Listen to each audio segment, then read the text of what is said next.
सभापती कसे बनवता येतील या संदर्भात या ठिकाणी आजची बैठक पार पडली। त्यामध्ये प्रामुख्याने जळगाव शहरातून नगरसेवक पदासाठी निवडणूक लढत इच्छित असलेले सर्व इच्छुक उमेदवार, मग त्यामध्ये 7 ते 8 माजी नगरसेवक जे माझ्यासोबत आणि शरदाबांसोबत मागच्या टर्ममध्ये निवडून आलेले होते ते देखील या ठिकाणी उपस्थित होते।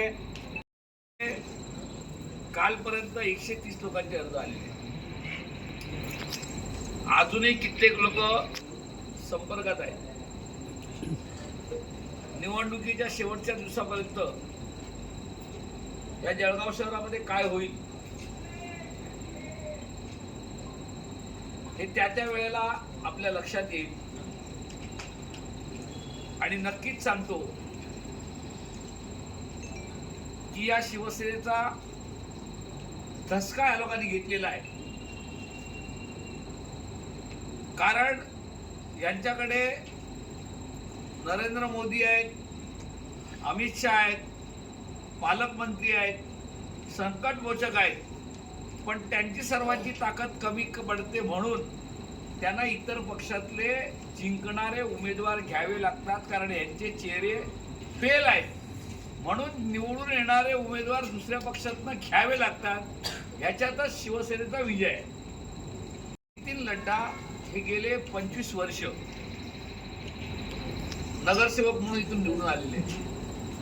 नितीन लड्डा या शहराचे महापौर सुद्धा राहिलेले आणि त्यांच्यावर एका विश्वासाने आम्ही मागच्या महानगरपालिकेची धुरा त्यांच्याकडे दिली होती आणि मी नितीन लड्डांच्या घरी आज पहिल्यांदा गेलेलो नाहीये, पण त्यांनी जेव्हा भाजपमध्ये पक्ष प्रवेश केला त्याच्यानंतर मी पहिल्यांदा जिल्ह्यात येतो म्हणून मी त्यांच्याकडे जाऊन आलो, एक कौटुंबिक भेट। त्याचबरोबर असं काय झालं की त्यांना पक्ष बदली करावा लागला ही माहिती जाणून घेणं माझ्यासारख्या एका जबाबदार व्यक्तीचं कर्तव्य आहे आणि म्हणून मी आज त्यांच्या घरी गेलो होतो, त्यांना भेटलो आणि जाताना सुद्धा मी सांगून गेलो होतो की आपण नितीन लड्डांच्या घरी जायचं। कुठेतरी लपून गेलेलो आहे अशातला भाग नाही आणि नितीन लड्डा म्हणजे काही गिरीश महाजन नाही की ज्यांना आम्ही जाऊन लपून भेटतोय। नितीन लड्डा हे माझे कार्यकर्ते होते, भले माझ्या पक्षातनं गेले पण याचा अर्थ का गेले हे तर विचारायला पाहिजे ना।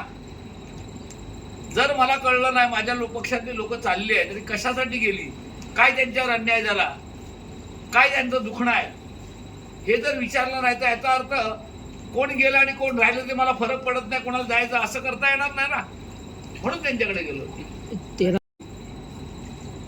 त्यांनी माझी सांगितले आणि मी असताना माझ्यासोबत शिवसेनेचे 4 नगरसेवक माझ्यासोबत होते आणि आमची खुली चर्चा झाली। काही गोष्टी आहेत की त्यांना ओपन बोलता येत नाही पण त्यांनी माझ्यासोबत सांगितलंय आणि त्याच्यामुळे प्रत्येकाला काही ना काही अडचण असते, काही ना काही गोष्टी असतात त्या कराव्या लागतात।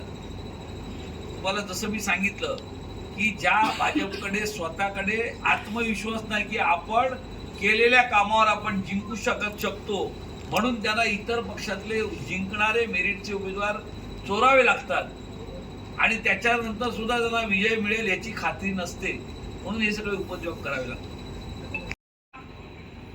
हा प्रश्न तुम्ही मला विचारायचे त्यांना विचारला पाहिजे। ज्या भाजपने त्यांना पाईप चोर म्हणून म्हटलं, मी नाही म्हटलं ना, मग त्यांच्याकडे गेल्यावर तो पाईप चोर नाही? हा प्रश्न मला विचारत त्यांना विचारला पाहिजे ना। आम्ही तर त्याला दिलेला आहे, त्यांनी त्यांच्यावर आरोप ठेवलेले आहेत, त्याच्यासाठी त्यांना 3-4 महिने घर सोडून बाहेर पळावं लागलं होतं। मग आज सन्मानाने तुम्ही त्यांना संकटमोचन मी बघितलेत ना, त्यावेळेला तुम्ही प्रश्न नाही विचारला की तुमच्याकडे वॉशिंग मशीन शुद्ध झाला का म्हणून, का ते पाईप परत त्यांनी जाऊन लावले म्हणून, हे प्रश्न तुम्ही विचारले पाहिजेत। मी त्याच्यावर आरोप ठेवला म्हणजे इतर पक्षात राहिल्यानंतर तुम्ही त्यांच्यावर आरोप ठेवा आणि स्वतःकडे गेल्यानंतर क्लीन चिट द्या। उद्या आणखीन काही प्रकार इथे घडलेले आहेत त्यांना पण स्वतःला सगळ्यांना क्लीन चिट द्याल तुम्ही। काय घडले जळगावात तुम्हाला माहिती आहे, म्हणजे ही माफियांची टोळी आहे। का लोकांसाठी काम करणारी टोळी आहे याचा विचार आपण करायला पाहिजे.